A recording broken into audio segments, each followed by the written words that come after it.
অনুরাগের ছোঁয়ায় আজকের পর্বে আপনারা দেখতে পাবেন সূর্য ধীরে ধীরে উঠে বসছে। সামনে দাঁড়িয়ে তার মা, যার মুখে অশ্রু ঝরছে। লাবণ্য বাসে ভীষণ বিস্ময়ে তাকিয়ে। সূর্য কাঁপা গলায় বলে উঠল, আপনি বলছেন আপনি আমার মা? এটা কিভাবে সম্ভব? মা নম্র কণ্ঠে বলে উঠল, 25 বছর আগে আমি মরিনি সূর্য, আমাকে আগুনে ফেলে দিয়েছে কেউ। আমি তোকে বাঁচাতে আত্মগোপনে চলে যাই। আজ এত বছর পর ফিরলাম শুধু তোকে জড়িয়ে ধরার জন্য। সূর্য কিছু বলতে পারে না, শুধু চুপচাপ চোখ দিয়ে পানি গড়িয়ে পড়ে। করিডোরে লাবণ্য ও ডাক্তার বলল, সূর্য এখনও শকে আছে, অতিরিক্ত মানসিক চাপ ওর স্নায়ুকে ক্ষতি করতে পারে।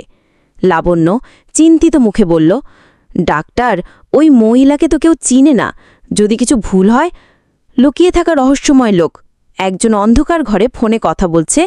ওই মেয়ে ফিরে এসেছে, সূর্যকে সব বলে দিলে আমাদের সব শেষ। এইবার ওকে থামাতেই হবে। সূর্যর স্মৃতিতে ফিরে আসে সেই ভয়ানক আগুনের রাত। ফ্ল্যাশব্যাকে আগুনের মধ্যে থেকে ছোট সূর্যের চিৎকার, মা তাকে ধাক্কা দিয়ে বাইরে ফেলে দিচ্ছে। সূর্য বর্তমানে চোখ বড় করে বলে উঠল, আমি এই দৃশ্য আগে দেখেছি, কিন্তু বিশ্বাস করিনি। মা, আপনিই তো ছিলেন। শেষ দৃশ্য দেখা যায় যে সূর্য মায়ের গলা জড়িয়ে ধরে সূর্য কান্না ভেজা গলায় বলে, মা, আমাকে কেন ছেড়ে চলে গিয়েছিলেন এত বছর? মা বলে ওঠে, কারণ তখন তোর জীবনটাই ছিল সবচেয়ে গুরুত্বপূর্ণ।